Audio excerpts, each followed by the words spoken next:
नमस्कार, नंदिनीज किचन्समध्ये आपलं स्वागत आहे। आज आपण पाहणार आहोत हिरव्या मसाल्यामध्ये बोंबील। तर आपण हे 8 ते 10 बोंबील घेतलेले आहेत। ते स्वच्छ धुवून कापून त्याला मीठ आणि हळद लावून आपण हे घेतलेले आहे। आणि त्यानंतर आपण पाहूया आता वाटणाचं साहित्य। हे घेतलेले अर्धी वाटी खोबरं, ओलं खोबरं आहे हे। एक मीडियम आकाराचा टोमॅटो घेतलेला आहे, कोथिंबीर घेतली आहे, एक मध्यम आकाराचा कांदा घेतलेला आहे, लसूण, आलं, धणे, 7 ते 8 हिरव्या मिरच्या घेतलेल्या आहे आणि हे फोडणी करता कढीपत्ता आणि लसूण आपण ठेचून घेतलेला आहे। आता आपण हे सर्व साहित्य मिक्सरमध्ये अगदी बारीक वाटून घेणार आहोत। चला तर आपण आता फोडणी करून घेऊया। 1-2 चमचे मी तेल याच्यामध्ये टाकलेलं आहे। तेल छान गरम होऊ द्या। आता आपलं हे तेल छान गरम झालेलं आहे, तर मी आता हे फोडणी करता हा लसूण टाकते।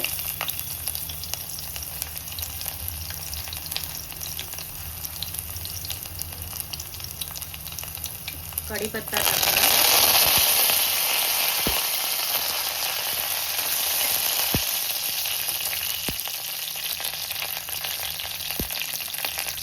यामध्ये आता आपण हळद टाकू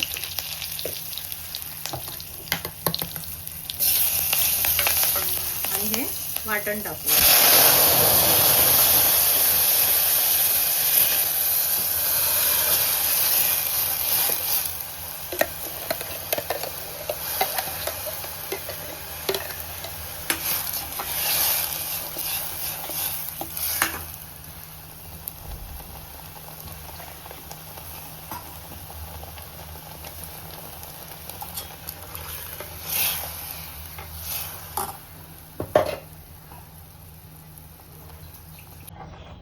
आता हे आपण वाटण टाकलेलं आहे, थोडंसं घट्टच ठेवायचं आणि त्याच्यात आपण आता टाकणार आहोत हे कोकम आणि कोथिंबीर।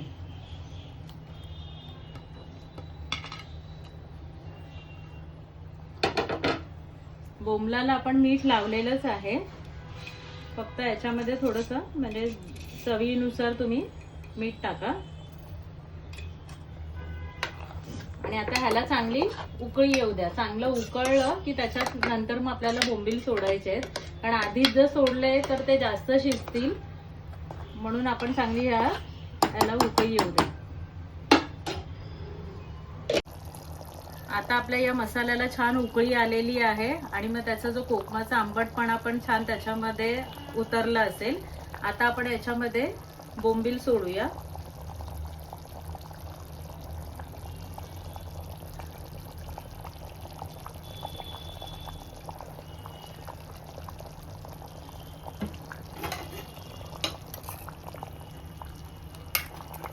आता आपण हे असे हलवून घेतलेले आहेत।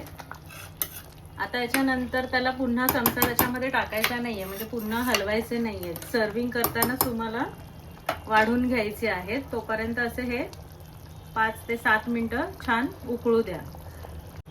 आता आपला बोंबील मसाला हा रेडी झालेला आहे, तर आपण आता सर्व करूया। अशा प्रकारे आपला हिरव्या मसाल्यातील बोंबील मसाला तयार झालेला आहे। तुम्ही पण घरी ट्राय करा आणि मला कमेंट्समध्ये नक्की कळवा की कसा झाला आहे ते। आणि माझ्या चॅनलला लाईक करा, शेअर करा आणि सबस्क्राईब करा। थँक्यू।